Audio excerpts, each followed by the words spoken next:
Proud to be mama. Akong ate kabalo na kabalo manghugas.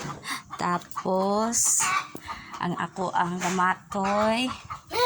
Sige na, nang laba. Kabalo hindi ka manglaba bing no? Tanawa lang yun. Puti kayo gino nilabahan. Nakuha nang gipraktisan kay aron nga sila na lang maglaba sa ilang mga sinina. Kuan pa na. Bali 6 years old. Praktisan kay aron nga makabalo ka ng trabaho. Mao ni ako ang akong ate. Kabalo na tanan, kabalo na mo. Kabalo manghugas, magluto kanon sudan, tanan kabalo na sila. Tapos mga talented pa siya. Tapos